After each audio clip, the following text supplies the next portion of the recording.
छत पे खड़ा करके रसूलुल्लाह ने इम्तिहान लिया। इम्तिहान, बिलाल इतनी तरक्की करके तू नबी को भूलता है या याद रखता है? तवज्जो, ध्यान देना, तवज्जो दे, गौर करें। शायद इसे बात पूरी कर दूंगा इसलिए कि आपने शोर बहुत किया, लेकिन थोड़ी मैं जो पैगाम देने आया तो वो दे करके मैं चला जाऊंगा। फिर आगे आपका प्रोग्राम चलता रहेगा, मुझे एयरपोर्ट पहुंचना है और अगर मैं नहीं पहुंचूंगा तो मेरा कल का प्रोग्राम मुतासिर होगा। आपने वक्त ज़ाय किया वो आप समझें, लेकिन मेरा मेरा मेरा मेरा काम मैं पूरा कर रहा हूं। तवज्जो करना, पैगाम 2 मिनट में भी दिया जा सकता है और पैगाम के लिए 2 घंटे भी चाहिए, ठीक है। बिलाल को काबे की छत पे खड़ा करके आका इम्तिहान ले रहे हैं। बिलाल तू इतना कामयाब है, इतना काम, मक्के के बड़े बड़े सरदार नीचे खड़े हैं, तुझे वहां खड़ा किया, वहां खड़ा किया जहां किसी का तसव्वुर खड़ा नहीं हो सकता, जहां किसी का तखय्युल खड़ा नहीं हो सकता। लेकिन इम्तिहान क्या लिया? अब बिलाल को देखो, बिलाल को इम्तिहान। बिलाल अजान पढ़ो, अजान नंबर 1, सबसे ऊंची जगह काबा और सबसे बेहतरीन नगमा अजान, ठीक। सबसे बेहतरीन शहर में, सबसे बेहतरीन जगह पर, सबसे बेहतरीन नगमे के लिए बिलाल को कहा।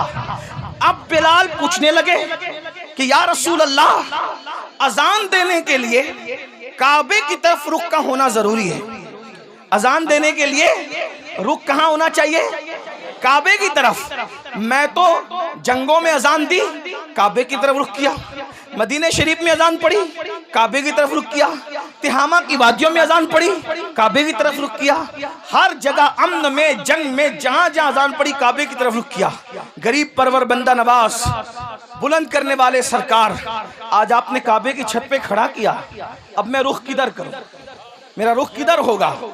हुजूर ने इम्तिहान लिया, तेरा दिल जिधर चाहे।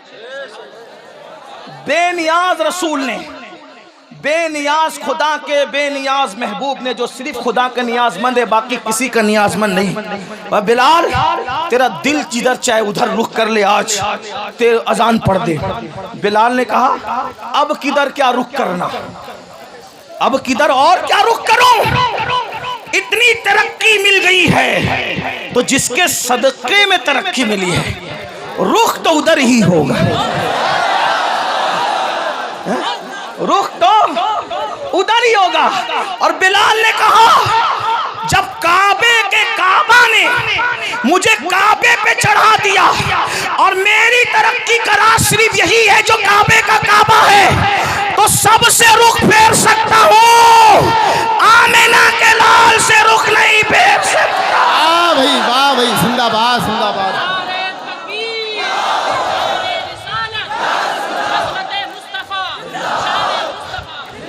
अब इसमें 2 बातें सुन ले।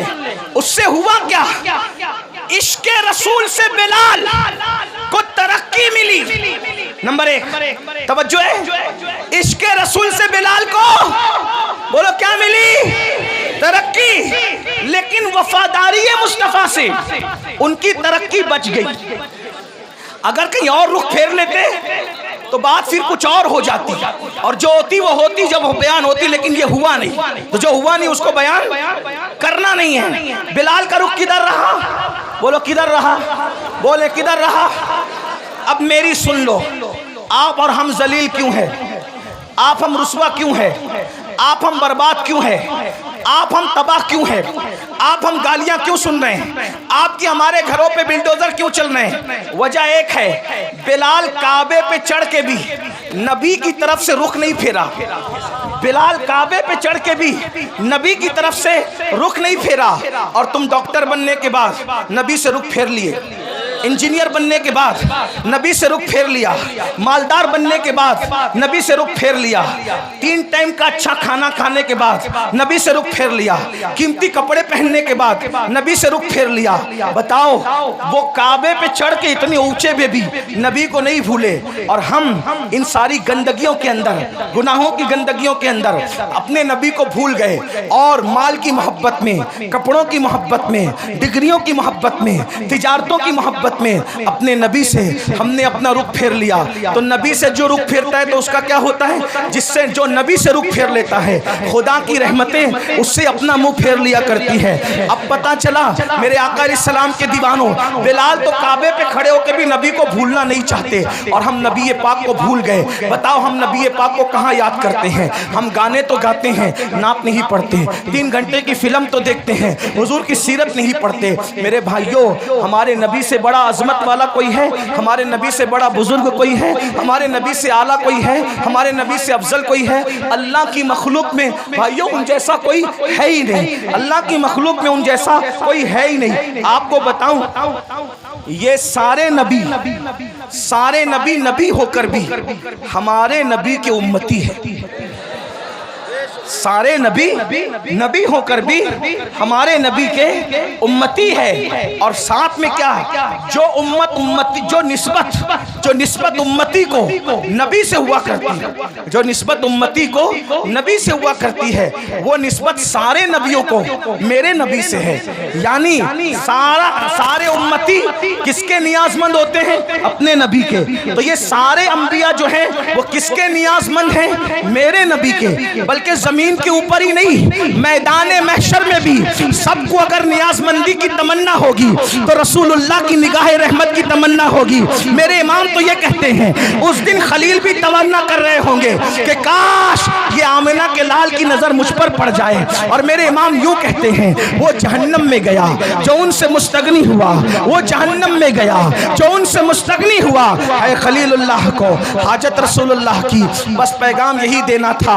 आज हम रसूलुल्लाह से दूर हुए हैं, रुसवाई का सबब यही है, जिल्लत का सबब यही है। हमारे बच्चे, उनका ईमान और अकीदा हम महफूज ना रख सकेंगे अगर हम हुजूर से लोगों को जोड़ने में नाकाम रहे। मेरे भाइयों, इसलिए इस उर्स का पैगाम यह है, अपने बच्चों के सीनों में इश्क़ रसूल पैदा करो। खुद के सीनों में पैदा होगा तो बच्चों के सीने में, माएँ और बहनें मौजूद हैं, अपने बच्चों के सीने में इश्क़ रसूल पैदा। और कैसा इश्क़ रसूल? अगर आप सुनने के लिए मूड में हैं तो मैं एक बात आपको सुनाऊं। कैसा इश्क़ रसूल? हमारा इश्क़ रसूल ये है कि अगर अस्सलातु खैरुम मिनन नौम बोलकर हमें मस्जिद बुलाया जाए तो इश्क़ रसूल हमारा इतना कमज़ोर है कि हमारा इश्क हमें मोहल्ले की मस्जिद में भी नहीं ले जाता। आपकी तवज्जो, बहुत अहम नुक्ते पे गुफ्तगू आती है और इसी पे शायद ख़त्म होती है। आपने सुनने के लिए हिम्मत दिखाई तो मैं भी कुछ बोलने के लिए हिम्मत दिखा रहा हूँ, वरना मैं तो ख़त्म ही कर रहा था। तवज्जो आपकी। अजान की आवाज़ सुनकर जो मोहल्ले की मस्जिद तक न ले जा सके, इतना कमज़ोर इश्क, फिर वो जन्नत में क्या ले जा सके? असल में इश्क कमजोर नहीं होता, आशिक कमजोर होता। हाँ, जो इतना कमजोर आशिक हो कि वो अजान की आवाज सुन के मोहल्ले की मस्जिद तक न जा सके, वो कभी भी जन्नत तक उसका इश्क उसको नहीं ले जाएगा। कहा किसका इश्क जन्नत तक ले जाएगा? मैंने कहा वो जो नबी की आवाज को सुनकर, नबी की आवाज तो नबी की आवाज है, बल्कि नबी जिसको मुकर्रर कर दे आवाज देने के लिए, वो उस आवाज को सुनकर पहली रात की दुल्हन को छोड़कर मस्जिद नहीं आता, बल्कि सर कटाने के लिए मैदान में आ जाता है। देख रहे?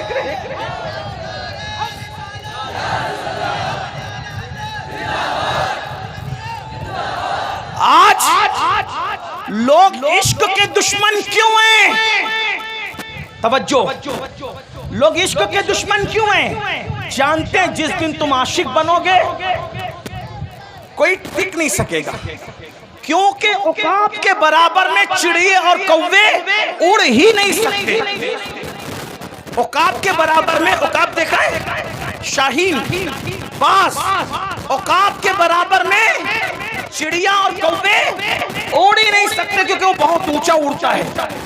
तो लोग चाहते हैं कि औकात न बनने पाए, इसीलिए लोग इश्क के दुश्मन हैं। हर फिल्म का उन्वान इश्क, हर सीरियल का उन्वान इश्क, हर गाने का उन्वान इश्क। आपसे पूछता हूं, ये इश्क नहीं है, ये इश्क से हटाने का एक जाल है।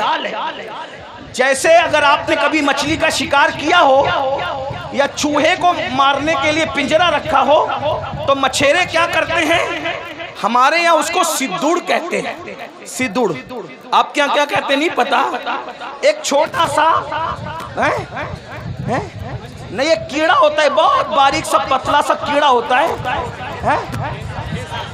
गेसा, गेसा कहते हैं हमारे, उनको सिद्दुड़ कहते हैं। वो मछली को बहुत पसंद है, तो क्या करते हैं पता है, मछली को पसंद है तो वो सिद्दुड़ लगाकर, गेसा लगाकर कि हम तुझे खिला रहे हैं, मगर वो खिलाते नहीं हैं, उसके पीछे एक नोकीला वो होता है, हाँ, वो आता है चारा खाने, मछलियां आती है चारा खाने, लेकिन उसके हलक में वो कांटा फंसता है और मछली से हमेशा के लिए दरिया छूट जाता है।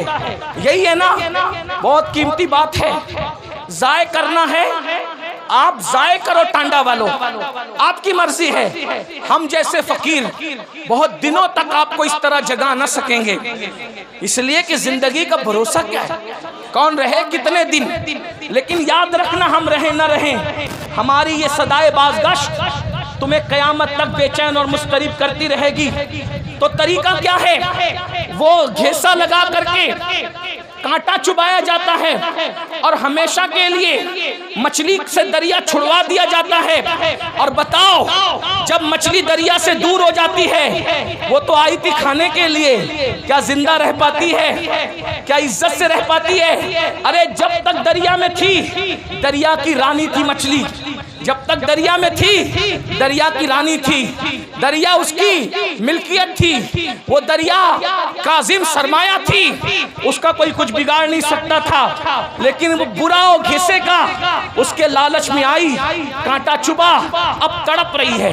पहला काम दरिया छूटने पर तड़प रही है, दूसरा काम मर गई है, तीसरा काम बाजार में बेची गई है, चौथा काम जलील उसको खरीद रहे हैं। तवज्जो करें, मछली ने एक काम किया, दरिया छूटा, किसकी लालच में? हिस्से की लालच में दरिया छूटा, मरी, जलीलों के रुस्वाओं के हाथों बिकी, बिकने के बाद छुरे से कटी, कटने के बाद टुकड़े टुकड़े हुई, टुकड़े टुकड़े होने के बाद जली, जलने के बाद हर नापाक और पाक के मुंह में आई और दांतों तले पिसी, और पिसने के बाद पेट में गई। अब मेरी जबान अदब खामोश है, लेकिन कहूंगा जरूर, अगर समझ सको तो।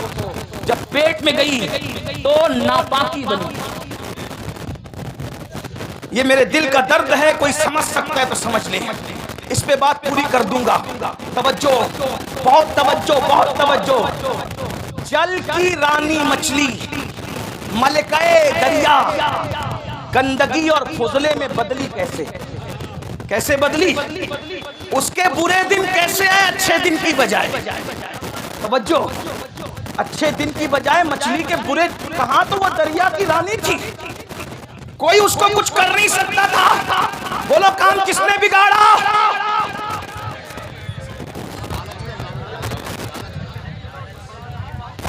काम किसने बिगाड़ा? काम किसने बिगाड़ा? घीसे को नहीं पहचाना उसने घीसे को अपनी गिजा समझी, नहीं जानती थी कि उसके पीछे मकसद क्या है। रानी क्या बन गई? उजला, गंदगी, नापाकी, बदबू, गलाजा, पाखाने में तब्दील हो गई। कौन? दरिया की रानी। रानी का राज गया, वतन छूटा, फुजला बन गई फुजला। अब मैं आपको फुजला तो नहीं कहूंगा, लेकिन इतना जरूर कहूंगा, ये दिन आए कैसे? मछली रानी बनी थी दरिया की और आप पूरी सल्तनत के बादशाह बने थे। मछली दरिया से वफा कर रही थी, जब तक दरिया में थी सब कुछ थी, और तुम इश्क मुस्तफा से वफा कर रहे थे, तब तक सब कुछ थे। बादशाह तुम थे, ताजदार तुम थे, आका तुम थे, मावा तुम थे, मौला तुम थे, जमाना भिखारी था, तुम भीख दे रहे थे। जमाना शागिर्द था, तुम उस्ताद बने हुए थे। तुम्हारे घरों में अब्बे दादे नौकरियां कर रहे थे जो आज इतरा रहे हैं। अब्बे दादे नौकरियां कर रहे थे जो आज इतरा रहे हैं, जो आज आप पे हंस रहे हैं। नौकरियां कर रहे थे आपके दादाओं की, अब्बाओं की। लेकिन क्या हुआ? फिर इन्होंने सोचा कि मुसलमान इश्क का बंदा है, मुसलमान इश्क का बंदा है। इश्क से हटाने के लिए इश्क का जाल बिछाया जाए। ठीक जैसे मछली को दरिया से निकालने का अगर डायरेक्ट कांटा डालते तो निकाल पाते नहीं, तो डायरेक्ट अगर जिना, पाप, जुआ और शराब का कांटा डालते कोई मुसलमान नहीं जाता। मुझे यकीन है मेरी कौम कितनी भी नीचे सतह पे चली जाए, वो कभी नबी के गद्दार नहीं हो सकते। कोई मुसलमान नबी का गद्दार कभी नहीं हो सकता। लेकिन जैसे मछली को घिसे से फंसाया, वैसे तुमको किससे फंसाया? इश्क के बंदे हो, इश्क सामने लाया, इश्क सामने लाया। लेकिन मुकाबले में नाम तो इश्क का था, लेकिन वो इश्क न था। क्यों? इसलिए कि इश्क उसको कहते हैं। इश्क किसको कहते हैं समझ ले। इश्क उसको कहते हैं जो गुमनाम को शोहरत अता करता है। इश्क उसको कहते हैं जो बदनाम को नेकनाम बनाता है। इश्क उसको कहते हैं जो बिगड़े हुए को सुधार देता है। इश्क उसको कहते हैं जो बगदाद का मैखाना छुड़ाकर मक्के के खुदा खाने तक ले जाता है। इश्क उसको कहते हैं जो यतीमों का माल नहीं छिनवाता बल्कि यतीमों के सर पे हाथ फिरवाता है। इश्क उसको कहते हैं जो मंसूर को मिल जाए तो अपने जमाने के वलियों का इमाम बनता है। अगर साबिर को मिल जाए वो अपना जनाजा खुद पढ़ाता है। अगर बाकी बिल्ला को मिल जाए तो वो नान भाइयों को भी बाकी बिल्लाइयत का मजहर बनाता नजर आता है। हाँ, इश्क अगर मुजद्दिद अल्फसानी को मिल जाए तो वो जमाने का अल्लाहु अकबर इमामुल हुदा बनता नजर आता है। अकबर के फितने को धूल चिठाता नजर आता है। इश्क उवैस को मिल जाए तो वो शुतुरबान जो है इतना बुलंद हो जाता है। इश्क वाला कितना बुलंद होता है कि सब नबी से दुआ करवाते हैं। और नबी बिलाल, नबी उवैस के पास अपने सहाबा को भेजकर कहते हैं जाओ मेरे उवैस को कहना कि मेरी उम्मत के लिए दुआ कर दे। नबी जिससे दुआ करवा रहे हो वो आशिक है। नबी जिससे दुआ करवा रहे हो वो आशिक है। याद रखिए ये जो इश्क का घिसा डाला गया इश्क नहीं था, क्योंकि ये जिस इश्क की बात कर रहे हैं इसमें तो आदमी जानी बन रहा है, इसमें तो आदमी शराबी बन रहा है, इसमें तो आदमी जुआरी बन रहा है, इसमें तो आदमी माँ बाप का नाफरमान बन रहा है, इसमें तो लड़कियों को लेके भाग रहा है। आशिक लड़की लेके कभी नहीं भाग सकता, और जो आशिक होगा वो लड़की लेके नहीं भागेगा, और जो लड़की लेके भागेगा वो आवारा गुंडा तो हो सकता है, आशिक नहीं हो सकता। उसकी वजह बताऊं, हमारे यहाँ आशिक का दूसरा नाम मजनू है।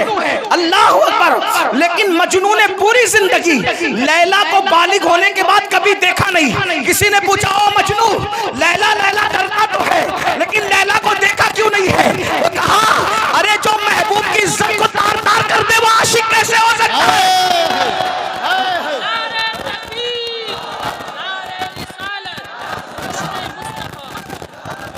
मैं तो नजर के डर से देखी न आंख भर है।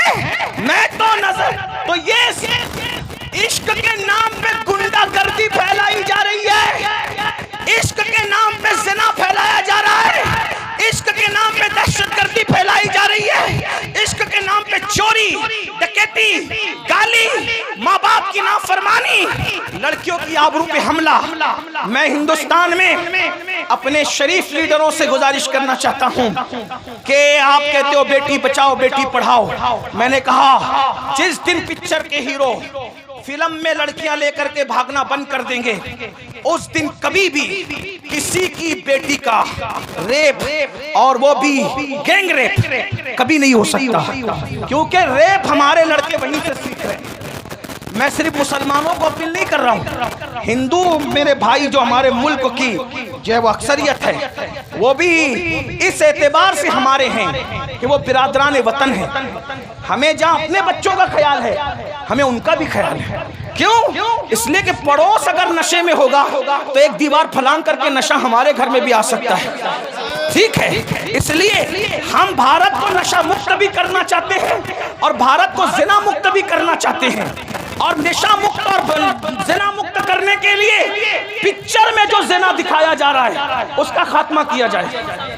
शराब जो दिखाया जा रहा है कि एक हीरो, आप ही लोगों से सुनते हैं, आप ही आके सुनाते हैं, एक हीरो मोहब्बत में नाकाम होता है, फिर वो सोचता है करूं क्या, दोस्तों के पास बैठता है, बैठ के कहता है यार बता करूं क्या। वो कहता है छोड़ यार, जब सबने गद्दारी की तो हमें नशे से मोहब्बत करना चाहिए। फिर वो नशेड़ी बन जाता है, नशा करने लगता है, नशा करते करते फिर वो चोर भी हो जाता है, वो कातिल भी हो जाता है, माँ का मर्डर करता है, दोस्तों का मर्डर करता है। ये कहां से सीख रहे हैं बच्चे? ये बच्चे कहां से सीख रहे हैं? एक बात मैं बताऊं, ये तुम्हारा फिल्मों का इश्क है। अब जरा तवज्जो से सुन ले, ये तुम्हारा फिल्मों का इश्क है जो अच्छे बच्चों को नशेड़ी बना रहा है। मैं अपने बच्चों से कहता हूं, ओ मेरी कौम के भोले भाले बच्चों, तुम इश्क उससे करते ही क्यों हो जो गद्दारी करे? इश्क उससे करते ही क्यों हो जो गद्दारी करे? जो गद्दार हो वो महबूब नहीं हो सकता, और जो महबूब हो वो गद्दार नहीं हो सकता। इसीलिए हम शफकत सब पे करते हैं, ताल्लुकात सबसे रखते हैं, दोस्ती सबसे करते हैं, लेकिन महबूब हमने सिर्फ एक ही को बना रखा है, एक ही को। और वो सिर्फ वफादार नहीं है बल्कि वो तो जाने वफा है, वो तो शाने वफा है। हमारा महबूब ऐसा जाने वफा है कि जहाँ बाप नहीं आएगा, बाप साथ छोड़ के भाग जाएगा, उस कब्र के अंदर हमारा महबूब तशरीफ लाए। हाँ भाई जिंदाबाद। नारे तकबीर, नारे रिसालत, मसलके आला हजरत अज़मत मुस्तफ़ा हजरत अल्लामा सैयद अमीनुल कादरी साहब किबला सादात इकराम। बहुत अच्छा पैगाम हजरत। बाप कब्र में नहीं आएगा, ना मेरा ना तुम्हारा। और यहाँ बड़े सच्चे सच्चे पीर लोग बैठे हैं, इसलिए इनकी हिम्मत से मैं सच्ची बात कर दूं, आजकल के दौर का पीर भी आपकी कब्र में नहीं आएगा, लेकिन रसूलुल्लाह आएंगे। हाँ, पीरों को दिल दो, जान दो, सब दो, लेकिन सबसे ज्यादा प्यार किससे करो? लेकिन सुन्नियों तुम कमजोर हो रहे हो। मुझे जिसको जितनी गालियां देना है कंट्रैक्ट ले ले गाली देने का, लेकिन मैं गाली प्रूफ आदमी हूँ, इल्जाम प्रूफ आदमी हूँ। वाटर प्रूफ देखा है? मैं गाली प्रूफ हूँ। वाटर जैसे वाटर प्रूफ पर पानी असर नहीं करता, मेरी सेहत पे गालियां असर नहीं करती, क्योंकि मैं इमाम हसन वाला हूँ। मिंबर पे गाली दी जाती थी तो कहते थे अगर